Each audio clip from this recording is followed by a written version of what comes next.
Inspiration comes from the most unexpected places, and it's really not something you can force. That was certainly the case for the first Angry Video Game Nerd Adventures, which compelled me to get into making videos more than a year ago now. Inspiration doesn't necessarily come from positivity either. It's fairly safe to say that I despise that game, save for a few aspects like its excellent soundtrack. For the most part though, it was a cruel, unfunny, terrible experience that didn't value my free time. When I heard there was a sequel announced, my first instinct was to just roll my eyes. Here we go again, I thought. Another game that gets by on name recognition alone. And if anyone criticizes the cheap deaths and cruel time-wasting design decisions, then you just don't get the joke, bruh! Because I hate myself and because I thrive on negativity, I felt the need to buy Angry Video Game Nerd 2, ASSimilation. Fool me once, shame on you. Fool me twice, and I'm no better than a negligent elderly dog owner who keeps killing their pets. Oh, that veterinarian doesn't know what he's talking about. Oh, Percy is such a good boy. Percy likes his chicken bones. 176 deaths later, I stand by the statement I made to some friends that the game was actually pretty damn good. What? Instead of banking entirely on the joke of, it's making fun of bad games, so have this bad game, ASSimilation improves on nearly everything the first game did, significantly so. It's hard to really even begin where they improved, so let's jump right in. While the first game's controls were certainly not bad, there was a lack of mobility that made a lot of the deaths come extremely quickly. Enter the nerd loafers at the very beginning of the game. These shoes allow you to wall jump and slide down the Mega Man X style. This changes the way the game plays considerably and allows for way more vertical freedom. It also plants the idea in your mind that you should explore the stages and see where certain walls lead. Taking another cue from Mega Man X are several hidden upgrades like the Glove of Power, the Nerd Cape, and the Super Scope, which is not called the Super Scope for legal reasons. These can improve the damage you deal, allow you to see hidden paths, and can add even more mobility to your arsenal.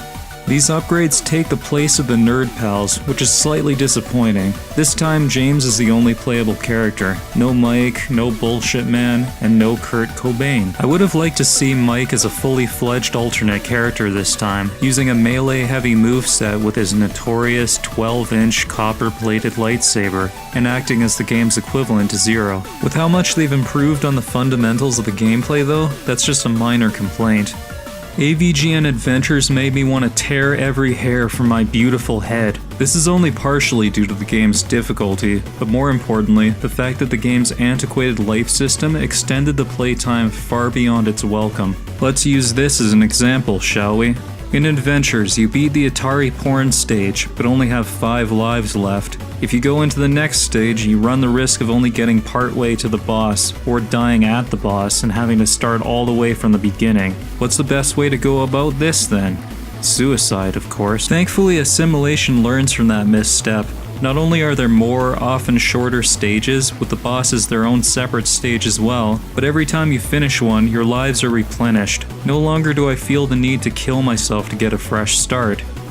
In the game, that is. The stages themselves are much more fair this time around. They're still challenging, don't get me wrong, and I died plenty of times, but with just a few exceptions, I didn't get existentially angry at the game, the world, and myself for playing it. Many challenges in this game are well telegraphed, such as the VVVVVV whatever stage. The first time you jump, you're still safe and have the opportunity to comprehend what the stage's mechanics are going to be. The difficulty of the level and its complexity ramps up appropriately over time too, so you're more well equipped to deal with the challenge. That said, we see a return from my favorite things in the first game, the death blocks.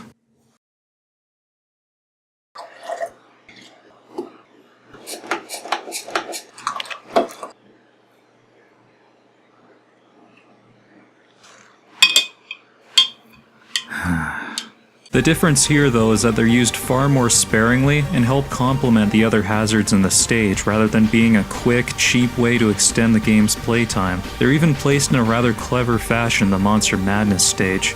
Which brings me to my next point. There's been no shortage of forgettable, boring, lifeless, dry, indie retro games over the years, and bigger budget indie vaporware that's starting to look more and more like a soulless Xbox Live Arcade title. But hey, I'm not naming names like Mighty No. 9. Adventures had an acceptable art style, but it was what I'd call average in terms of visuals. It really didn't stand out to me amongst all the other 8-bit style games of the time. While the actual assets and art style haven't changed all that much since the first game, ASSimilation more than makes up for it with the variety of its stages and a significant amount of style. This applies even to those levels within the same themed world. Monster Madness's first stage is in black and white, and it actually manages to be kind of eerie and atmospheric, especially when you dive underwater and the music gets muffled.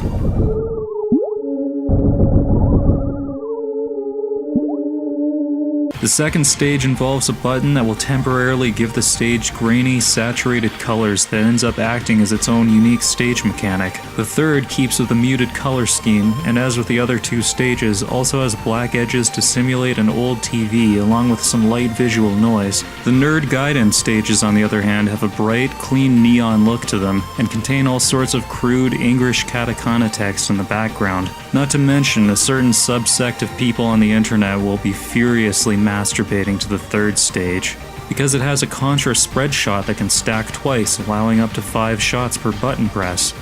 That's what I'm talking about. All the while, no matter what kind of insanity is going on screen, the frame rate never dropped for me a single time. I know it should go without saying for a non-demanding 2D game, but Pharaoh Rebirth Plus and Disgaea's PC port launched with some shocking frame rate issues that actually lowered their in-game speed.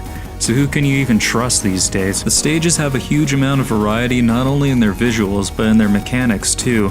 You have underwater stages, shoot 'em up stages, a vertically scrolling stage, a horizontally scrolling stage, a gravity puzzle stage, and stages with portals. Remember those? Speaking of old memes and bad references, ASSimilation vastly improves on that borderline English script from the first game. Gone are the nonsensical Madlib nerd curses after every death, and there are far fewer cringe-inducingly old jokes like the Navi reference. There are still a few groaners in the game, of course. Whether you love or hate the nostalgia critic, you're gonna be seeing a lot of him, and shooting him too. So I guess whichever camp you fall under, your bases are covered. I didn't find it terribly funny, but at least it was relevant to the character this time. The same can't be said about some other jokes in the game though, like this one.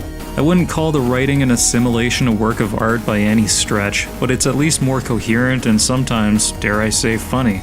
The replay value is greatly improved because you're now able to return to stages you finish from a simple overworld screen. This allows you to find all the nerd letters and the upgrades, finish the stage to beat your record time, or to get through without dying a single time. You'll even earn a gold nerd stamp of approval, which is surprisingly not a euphemism for something. While I could only suffer through Adventures once, I've now played through ASSimilation 4 times. When you make a game that's challenging and is actually fun to play, you'll want to go back and play it again, rather than cut yourself and cry in a dark corner. I mean, make spiteful video reviews on the internet. In the review for Adventures, I criticized the game for a very odd and perhaps nitpicky thing, the way the nerd himself is represented. If you only take his humor at face value, or only saw him being angry and cursing for the sake of it, like in Adventures, the series probably wouldn't have been as huge a success as it was. Is this episode just an excuse to talk about James Rolfe again? Yeah, sorta. I'm gonna be the first to say that I don't like everything the man has done. His AVGN videos are sometimes littered with unfunny jokes, eye-rolling fight scenes, overdone anger, overacting, and jokes that overstay their welcome. For the most part though, there are more good episodes than bad, and my favorite parts tend to be when James is at his most genuine, or when he breaks out a surprisingly dark moment like this. What's the point? It's all gonna be dust one day. Or especially this. One thing I didn't elaborate on before is how Marty has some serious problem with his legs where he can't stop walking. You think this is a goddamn flying game because you can't stop. Imagine the problems Marty must go through on a daily basis, being cursed to walk for all eternity. Imagine trying to order at a fast food restaurant, or any restaurant. Imagine going to work or trying to use a bathroom or fly on a plane. Holy shit, James. Point being, he's not successful just because he curses and plays video games. Any asshole on the internet can do that, and we all know how well it usually turns out, don't we? Wow, what a bunch of fucking bullshit. This game reminds me of, Make sure to like, comment, and subscribe. That's one reason why I couldn't forgive AVGN Adventures for banking so hard on the name alone, and only delivering the most base form of the nerd possible, while frankly phoning in a lot of the actual levels and gameplay elements. ASSimilation doesn't really touch on more of James's personality, but it doesn't matter here, because Freakzone learned from their past experiences and decided to make a game this time first. It's not perfect, nor is it going to be for everyone, but it's far more accessible and polished, and it speaks volumes for how much a developer can improve when they take constructive criticism to heart. As someone who criticized the first game to the point where I referred to it as an exercise in human misery, it makes me very happy to see how well this one turned out. So was there anything I didn't like about this game? Well, sure, of course. The soundtrack isn't quite as memorable, but is still well above average, and is certainly worth buying if you're a fan of chiptunes. The game is also not very long. I'd finished the game in about 2 hours, but it also only cost $15. Considering ASSimilation does have that replay value, and multiple difficulties to tackle, I think that's more than fair. The biggest complaint I have, aside from the fact that I wish there was, well, more of it, ventures into spoiler territory. If you don't want to see the final stage or the final boss, click here.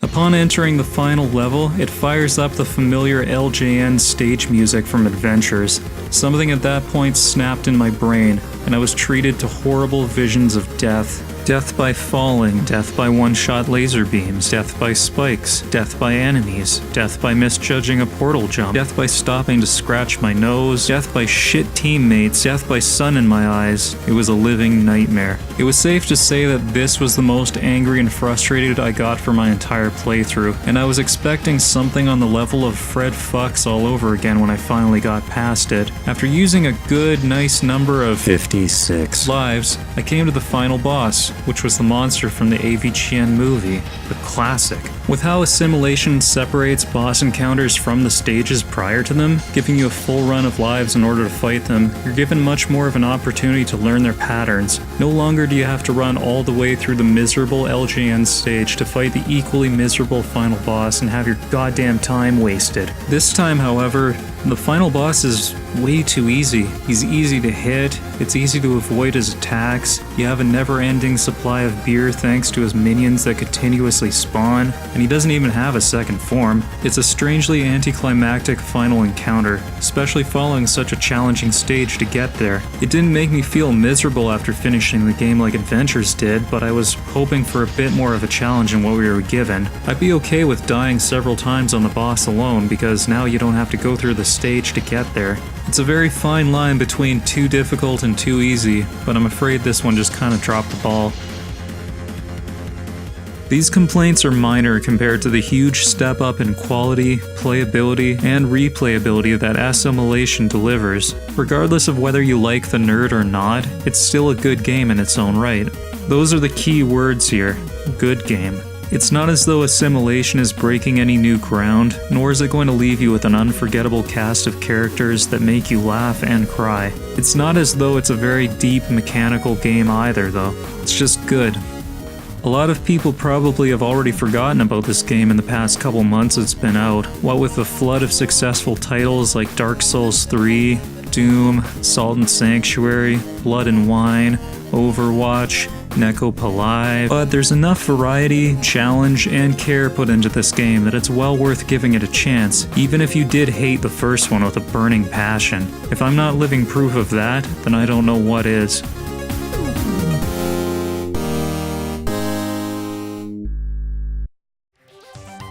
This video took way longer than it should have. I should probably not announce what I'm going to do ahead of time just in case I kinda change my mind. I mean shit, it took so long that Mighty Number 9's gonna be out soon.